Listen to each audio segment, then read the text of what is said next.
Bonjour à tous, et je suis très ému de pouvoir parler à tant de personnes aussi loin, d'autant plus que ça fait bien des mois que je n'ai pas eu l'occasion de le faire et je me sens tout intimidé de pouvoir le faire. Mais je sais que beaucoup ici présents, et en particulier beaucoup de personnes que je n'ai pas vues depuis très longtemps, sont présentes et je suis content de les revoir. Je pense particulièrement à Sœur Beaubier, Marie-Claire et tous les autres que je salue. Ceux de Bretagne, ceux de Suisse, ceux de Belgique. Voilà. Je remercie que finalement, malgré le confinement, que malgré la distance, finalement, Dieu a permis, par ses moyens, de pouvoir être réunis autour de sa parole. Je vous salue donc tous de ma part et de la part d'Elisabeth aussi, qui est près de moi, pas très loin. Aujourd'hui, nous traversons, on le sait, une crise inédite, très surprenante, et qui a touché le monde entier, les riches, les pauvres, tout le monde. Et on sait que la mort rôde partout. On pensait que c'était uniquement pour les personnes âgées, mais on sait que, par exemple, une adolescente de 16 ans dans l'Essonne est morte du Covid-19 en quelques heures. Des plus jeunes encore sont morts aux États-Unis. Cela nous interpelle en ce sens que la vie que nous sentons dans notre corps, dans nos muscles, dans nos artères, etc., cette vie peut s'arrêter brutalement. On parle aussi beaucoup, on a entendu parler beaucoup des prophéties, des signes des temps, et nous avons raison de le faire. Depuis 1844, on le sait, nous vivons les temps de la fin. C'est ce que le prophète Daniel, dans Daniel 12, 4 et 9, révèle. Quand le livre de Daniel sera compris, alors ce sera le temps de la fin. C'est ce qui est dit dans Daniel 12, verset 4. Or, ce livre a été compris, effectivement, au milieu du 19e siècle, avec Miller particulièrement, et que ce temps de la fin devait être précédé de 3 signes dans le ciel qu'on connaît et sur la terre. Le 1er novembre 1755 avec le tremblement de terre de Lisbonne, le 19 mai 1780 avec le jour obscur et enfin le 13 novembre 1833 avec la pluie d'étoiles aux États-Unis. Tout cela donc clairement révélé, nous vivons ce temps de la fin. Mais tous les signes de la fin, particulièrement dans l'Apocalypse, ne sont pas encore accomplis et surtout n'étaient pas accomplis au début de l'adventisme et même à la mort de Sir White. Je voudrais en rappeler quelques-uns qui sont arrivés depuis. En 1950, l'Union européenne a essayé de se construire. Une union sur des alliances humaines. Or, on sait que ces alliances ne sont pas solides et nous le constatons tous les jours. Et ce signe-là, dans Daniel 2, nous indique aussi la fin, le moment où la pierre viendra frapper les pieds de la statue. D'autres signes encore qui sont évidents. La reconquête du pouvoir et de la notoriété de la papauté, en particulier depuis les accords de Latran en 1929. Donc tout ceci est arrivé après. Il y a eu la reconnaissance diplomatique du Vatican et des États-Unis. C'est arrivé très récemment, enfin relativement récemment, puisque c'est arrivé en 1982 entre Reagan et Jean-Paul II. Alors qu'avant, des présidents, même catholiques, comme Kennedy, avaient essayé, mais n'y étaient pas parvenus. Il y a eu donc l'alliance qui a été faite entre ces deux grandes puissances d'Apocalypse 13 montre que nous touchons bientôt la fin. Il y a eu aussi la dégradation morale que l'on voit tous les jours, comme c'est écrit dans 2 Timothée 3, versets 1 à 5. Cette dégradation morale se trouve à travers les différentes lois qui ont été votées récemment sur le mariage, sur l'homosexualité. Également, l'accumulation de richesses colossales entre une poignée de personnes au détriment des pauvres, selon Jacques, chapitre 5, versets 1 à 6. Jamais la différence n'a été aussi grande. Tous ces signes, donc, nous prouvent que nous vivons bien le temps de la fin. Mais, comme il a été dit, nul ne connaît le jour ni l'heure. Donc, nous devons attendre et nous préparer. Et c'est sur ce point-là que je voudrais attirer l'attention ce matin. Qu'est-ce que veut dire préparer? Vous avez tous, plus ou moins, passé un examen un jour. Et qu'est-ce qu'il s'agit quand on prépare un examen? Qu'est-ce qu'on doit faire? L'examen consiste à être prêt à répondre à toutes les questions du programme. Et si on fait une impasse sur une seule question, ça peut être fatal. Et quand on lit le chapitre 24 de Matthieu, il nous parle, on le sait, des signes des temps. Mais le chapitre 25 qui suit est très important puisqu'il nous indique quelle préparation, quel examen nous aurons à subir.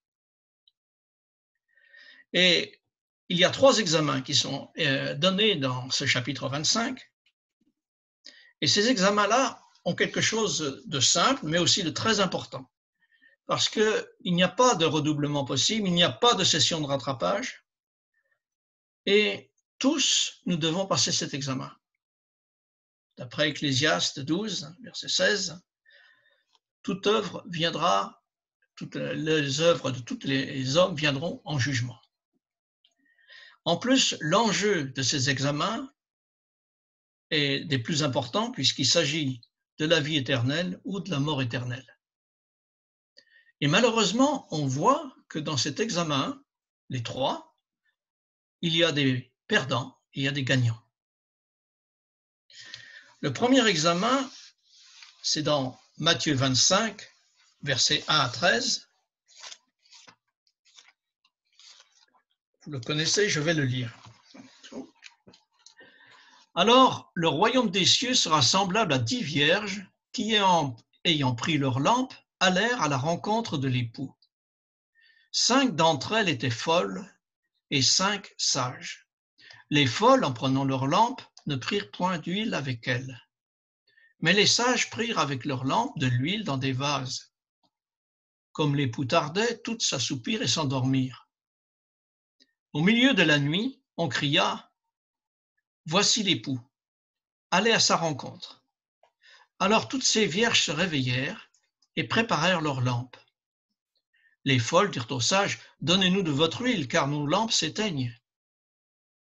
Les sages répondirent « Non, il n'y en aurait pas assez pour nous et pour vous. Allez plutôt chez ceux qui en vendent et achetez-en pour vous. » Pendant qu'elles allaient en acheter, l'époux arriva. Celles qui étaient prêtes entrèrent avec lui dans la salle de noces et la porte fut fermée. Plus tard, les autres vierges vinrent et dirent « Seigneur, Seigneur, ouvre-nous » Mais il répondit « Je vous le dis en vérité, je ne vous connais pas. Veillez donc, puisque vous ne savez ni le jour ni l'heure. » Donc, 5 folles, 5 sages. Le terme folle est fort. En fait, toutes étaient prêtes, étaient en partie prêtes. Toutes avaient une lampe avec de l'huile dedans et allumée. La seule différence, on le voit, c'est que les 5 dites folles n'avaient pas pris de réserve. Et quand elles se retrouvent à la porte de la salle, malgré leur insistance, Dieu leur dit « Je ne vous connais pas ». Que représente l'huile exactement? L'huile, on le sait, représente, on le sait, le Saint-Esprit, selon la prophétie de Zacharie. Mais essayons de comprendre un peu plus concrètement. Il est dit aussi que la parole de Dieu est une lampe à nos pieds. Nous devons nous nourrir de la parole de Dieu, et pour bien se nourrir de la parole de Dieu, nous devons la comprendre, et nous ne pouvons la comprendre que avec le Saint-Esprit. Sans lui, ce livre devient incompréhensible pour beaucoup de passages. Je me rappelle très bien la première expérience que j'ai eue quand je suis allé à Saint-Vert, c'était il y a plus de 40 ans, presque 40 ans. Je me suis dit, je vais lire la Bible. Parce que j'étais convaincu que dans la Bible était la vérité. Et j'ai essayé de la lire. Et je ne voulais pas d'autres livres parce que je me méfiais d'une secte. Et en essayant de lire la Bible, je n'ai rien compris. J'ai lu la Genèse et je suis arrivé sur les généalogies, je suis arrivé sur l'histoire d'Abraham, sur l'histoire des histoires un peu sordides, et je ne comprenais vraiment pas. Du moins, une bonne partie. Et ce n'est qu'après avoir rencontré des frères que j'ai pu effectivement mieux la comprendre et que le Saint-Esprit m'a aidé. Bien comprendre la Bible, c'est une chose, mais en vivre, c'est une autre chose aussi. Et donc, il faut que nous mettions à l'épreuve la parole de Dieu pour voir si elle accomplit ce qu'elle nous dit, même si cela doit nous contrarier. Donc, l'huile en réserve, elle représente, à mon sens, les expériences que nous faisons avec Dieu, avec le Saint-Esprit, pour bien comprendre sa parole, et avec les actes aussi. Ce n'est pas seulement que des connaissances. Prendre Dieu au mot, lui confier nos soucis, et repartir avec une pleine confiance. Je me rappelle personnellement de 3 expériences que je ne raconterai pas là, mais qui me sont personnelles, et pour lesquelles Dieu a répondu, quelquefois des années plus tard, quelquefois aussitôt aussi. Et ces expériences sont très importantes parce qu'elles nous fortifient le jour de l'épreuve. Et nous avons besoin d'avoir ces expériences-là. Et cette huile en réserve, c'est les expériences que nous pouvons faire avec Dieu, grâce à son Saint-Esprit. Et ça, c'est très important. Le deuxième examen, c'est les talents. Je ne le lirai pas complètement parce que c'est très long. C'est dans Matthieu 25, de 14 à 30. Vous le connaissez, suit la parabole des 10 vierges. Et ce n'est pas l'examen non plus des plus faciles. Plusieurs peuvent se dire, moi je n'ai aucun talent. Et on l'entend dire. Mais nous nous mentons parce que ceux qui disent cela, souvent, sont les premiers à se plaindre de notre condition et à espérer un monde meilleur. Et cela signifie que nous voudrions bien le ciel, mais sans en payer le prix. Attention, cela ne veut pas dire que le ciel s'achète comme une marchandise, mais qu'il y aura bien un filtre à l'entrée, un examen à passer, que nous le voulions ou non. D'ailleurs, dans la parabole des talents, personne n'est oublié. Tous ont reçu des talents. Tous. Aucun ne pourra dire « je n'ai pas de talent » parce que ce n'est pas vrai. Il suffirait de lister, si nous sommes honnêtes, un certain nombre de talents. Par exemple, une parole de sagesse, une parole de foi, savoir soigner, savoir connaître la prophétie, avoir du discernement, traduire, connaître des langues, lire la parole de Dieu, rendre des services, nettoyer, réparer, cuisiner, dépanner, ramasser des poubelles, etc. Qui est-ce qui ne peut pas parler? Qui n'a pas le même temps que tout le monde? Nous avons tous 24 heures par jour. Qui n'a pas une influence? Si. Qui n'a pas 2 bras, qui n'a pas 2 jambes pour aider, pour travailler? Bref, nous avons tous des talents. Et bien souvent, l'œuvre manque de bras, manque de talent, non pas parce que Dieu n'a pas pourvu, mais parce que ceux qui ont des talents les mettent sous le boisseau ou ne les font pas fructifier. Nous pouvons donc comprendre que l'excuse de celui qui n'avait qu'un talent n'était pas recevable. Et nous ne devons pas nous contenter de reconnaître nos talents, mais encore faut-il les faire fructifier. À quoi servent-ils? Et ça, c'est très important pour nous. Nous ne pourrons pas éviter cet examen et il est temps de passer à l'action. Il y a tant à faire pour que le message parvienne partout avant que n'arrive la fin. Et Dieu utilise les talents. Et c'est bien qu'aujourd'hui encore, on puisse, par ces talents-là même, aujourd'hui pouvoir nous réunir, même si nous sommes loin les uns des autres, et nous entendre et partager cette parole de Dieu. Merci pour tous ceux qui travaillent pour cela. Le troisième examen, lui, était presque plus simple, mais il est tout aussi sérieux. Je vais le lire. C'est dans Matthieu 25, toujours 31 à 46. Lorsque le Fils de l'homme viendra dans sa gloire avec tous les anges, il s'assiera sur le trône de sa gloire. Donc, il s'agit bien, là encore, d'un examen à voir. Toutes les nations seront assemblées devant lui. Il séparera les uns d'avec les autres, comme le berger sépare les brebis d'avec les boucs. Et il mettra les brebis à sa droite et les boucs à sa gauche. Alors le roi dira à ceux qui seront à sa droite, « Venez, vous qui êtes bénis de mon Père, prenez possession du royaume qui vous a été préparé dès la fondation du monde. Car j'ai eu faim, et vous m'avez donné à manger. J'ai eu soif, et vous m'avez donné à boire. J'étais étranger, et vous m'avez recueilli. J'étais nu, et vous m'avez vêtu. J'étais malade, et vous m'avez visité. J'étais en prison, et vous êtes venus me voir. » Les justes répondront, « Mais Seigneur, quand avons-nous vu avoir faim? Quand avons-nous donné à manger ou avoir soif et t'avons-nous donné à boire? Quand avons-nous vu étranger et t'avons-nous recueilli ou nu et t'avons-nous vêtu? Quand avons-nous vu malade ou en prison et sommes-nous allés vers toi? » Et le roi leur répondra, « Je vous le dis en vérité, toutes les fois que vous avez fait ces choses à l'un de ces plus petits de mes frères, c'est à moi que vous les avez faites. » Je m'arrête là pour le moment. Ce test-là est très important. Il est relaté dans un autre passage de l'Évangile que vous connaissez tous, dans Luc 10, la parabole du bon samaritain.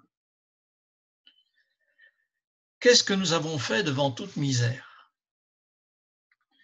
Est-ce que nous ne sommes pas empressés de changer de trottoir ou de fermer les yeux? Et je voudrais vous lire un texte d'Ellen White dans le livre Jésus-Christ. Voici. « Il se peut que ceux qui sont loués par le Christ au jour du jugement ne soient pas très versés dans les sciences théologiques, mais ils ont cultivé les principes divins. Grâce à l'influence de l'Esprit divin, ils ont exercé une action bienfaisante sur leur entourage. Il s'en trouve même parmi les païens qui ont cultivé un esprit de bonté. Il est des païens qui, dans leur ignorance, adorent Dieu. Bien que la lumière ne leur ait jamais été apportée par des agents humains, ils ne périront pas. S'ils ignorent la loi écrite, ils ont entendu la voix divine leur parlant au moyen de la nature. Ils ont fait ce qu'exige la loi. Leur œuvre démontre que leurs cœurs ont été touchés par le Saint-Esprit. Aussi sont-ils reconnus comme des enfants de Dieu. Voilà un témoignage qui peut nous interpeller. Effectivement, il y a des gens qui sont particulièrement dévoués et qui ne le font pas pour gagner la considération ou pour être vu par des hommes, mais sincèrement s'occupe de misérables, de gens qui ont des besoins. Aujourd'hui que nous sommes confinés, ça peut être tout à fait les plus proches. Quelqu'un qui est malade, un enfant qui est triste, ou une personne âgée qui a besoin d'aide. C'est là notre devoir et c'est là que le Seigneur nous attend. Il est dit, chaque fois que vous faites cela, à l'un de ses plus petits, c'est à moi que vous le faites. Et la question que posent ces gens-là montre clairement qu'ils ne croyaient pas, ils ne pensaient pas que c'était à Christ qu'ils le faisaient. Non, ils l'ont fait parce que c'était naturel chez eux de faire cette chose-là pour le bien de leurs semblables à côté d'eux. Cet esprit-là était dénué de tout égoïsme et de tout orgueil. Et c'est l'esprit de Christ qui agit en nous. Et comme je disais, c'est pas besoin d'aller très loin dans notre propre maison. Cet esprit de service auprès des plus faibles, des plus malades, rend la vie tellement plus agréable. Ce verset n'indique pas du tout qu'il s'agit d'acheter le ciel par de bonnes actions, au contraire. Mais c'est ceux qui sont bons qui iront au ciel. Ceux qui sont devenus bons par la grâce du Christ. Ceux qui sont récompensés, on le voit par leurs questions, n'ont nullement fait cela pour gagner le ciel, puisqu'ils ne savaient même pas que c'était le Christ lui-même qu'ils aidaient. C'est un service désintéressé. Mais lisons ce qui suit, à partir donc du verset 41. Ensuite, il dira à ceux qui sont à sa gauche, « Retirez-vous de moi, maudits, allez dans le feu éternel qui a été préparé pour le diable et pour ses anges. Car j'ai eu faim et vous ne m'avez pas donné à manger. J'ai eu soif et vous ne m'avez pas donné à boire. J'étais étranger et vous ne m'avez pas recueilli. J'étais nu et vous ne m'avez pas vêtu. J'étais malade et en prison et vous ne m'avez pas visité. » Ils répondront aussi, « Seigneur, quand avons-nous vu, ayant faim ou ayant soif, ou étranger ou nu, ou malade ou en prison, et ne t'avons-nous pas assisté ?» Il leur répondra, « Je vous le dis en vérité, toutes les fois que vous n'avez pas fait ces choses à l'un de ces plus petits, c'est à moi que vous ne les avez pas faites. Et ceux-ci iront au châtiment éternel, mais les justes à la vie éternelle. » Ce jugement est terrible, puisque là, ceux qui posent même la question prouvent, on peut dire, leur intérêt, leur égoïsme, puisqu'ils semblent dire par la question, « Ah, mais si on avait su que c'était toi, bien sûr qu'on t'aurait aidé. » Mais le Seigneur leur dit, « Mais c'était vos frères. » Et d'où le jugement si sévère, parce que la question qu'ils posent révèle vraiment leur cœur. Je voudrais conclure. Il dit, « Chers frères, dans Apocalypse 6, verset 17, il y a une question qui nous est posée. » Apocalypse 6, verset 17, c'est le chapitre qui révèle le dernier sceau, l'avant-dernier, pas le 7e, mais le 6e sceau, qui précède le retour du Seigneur. Et dans ce 6e sceau, après les signes des temps de la fin, arrive la question suivante. « Car le grand jour de sa colère est venu, qui peut subsister ?» Qui peut subsister? Eh bien, c'est ceux précisément qui se sont préparés. Et être prêt, c'est pouvoir passer ces 3 examens dont j'ai parlé. Que veut dire préparer? Le mot, il peut se diviser en 2. Quand on dit « je suis paré », ça veut dire « je suis prêt ». Mais préparer, ça veut dire que je me prépare, je fais ce qu'il faut avant. Quand les quand Jésus reprend ceux qui n'ont pas aidé leur prochain, il pourrait dire, ah ben, à partir de maintenant, je vais le faire. Mais c'est trop tard. Quand les vierges folles n'ont plus d'huile, elles partent en acheter, mais c'est trop tard.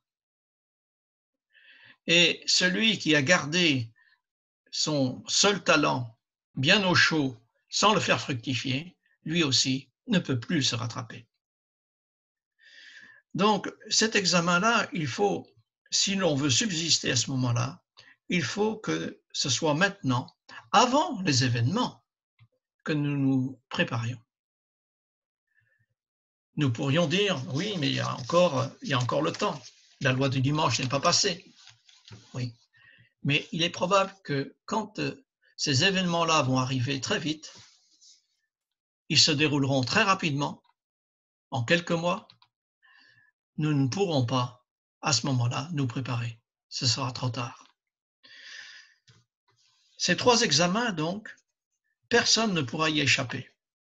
Comme je l'ai dit au début, tout homme, toute œuvre viendra en jugement. Que nous y croyons, que nous n'y croyons pas. Que nous soyons croyants ou pas. Jésus lui-même a passé ces examens. Il est venu, il a subi les mêmes épreuves que nous et il a accumulé des expériences de foi qui ont donné du courage pour traverser l'ultime sacrifice qu'il a traversé. Les expériences de foi comme les tentations dans le désert, il a su manifester une grande foi, ou quand il a été, après la multiplication des pains, sollicité pour être roi d'Israël. Il a développé également tous les talents qu'il avait, les qualités d'un enfant serviable. Il a développé les qualités d'un ouvrier habile et fidèle, comme charpentier. Et puis ensuite, comme missionnaire, il a été dévoué, averti, se dépensant jour et nuit. Il a pris soin, enfin, de toutes les misères qu'il croisait. Il guérissait les malades, il a nourri même des foules affamées. Donc Jésus a passé largement cet examen. Et il ne nous a pas seulement donné l'exemple, il nous a fait cette promesse d'être à nos côtés tous les jours, jusqu'à la fin du monde. Être à nos côtés pour nous aider à préparer cet examen. Il met les circonstances autour de nous, des circonstances quelquefois surprenantes. Rappelez-vous comment Moïse, il l'a éduqué pendant 40 ans dans le désert de Madian, dans les plaines de Madian, loin de toute activité, mais c'était pour sa préparation. Souvent, nous devons traverser des moments qui nous paraissent incompréhensibles. Mais Dieu nous fait faire les exercices nécessaires pour réussir ces examens. Il sait ce qui nous manque à chacun. Et ce qui manque à l'une des personnes n'est pas la même chose qu'à une autre. On voit bien que cet examen était des examens personnels. Il connaît d'avance toutes nos difficultés. Notre seule crainte, c'est de lui lâcher la main, de l'abandonner. Il est près de nous et il nous prépare lui-même. Et si celui qui nous prépare nous fait lui-même passer cet examen, alors nul doute que nous pouvons le réussir, si nous l'écoutons. Donc puissions-nous, que le Seigneur nous garde et nous prépare pour son retour, en faisant avec lui de merveilleuses expériences de foi qui nous encouragent puissamment pour les jours de difficulté. Ces jours-là, nous ne serons pas comptés comme une vierge folle, si aujourd'hui nous nous rappelons les bonnes expériences que nous pouvons faire. Il faut que nous les fassions. Et également en utilisant tous nos talents pour ce qui est le plus important, ce qui est essentiel. Et ce temps de confinement nous permet peut-être de remettre les priorités, je dirais, à l'endroit, de trouver l'essentiel. N'enfouissons pas nos talents sans rien faire en attendant que le Seigneur vienne.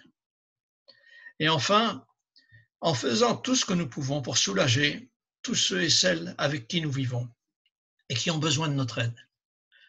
Donc c'est ma prière pour chacun de nous pour moi-même et puis pour chacun de vous qui m'entendez. Je vous remercie et je vous dis à bientôt.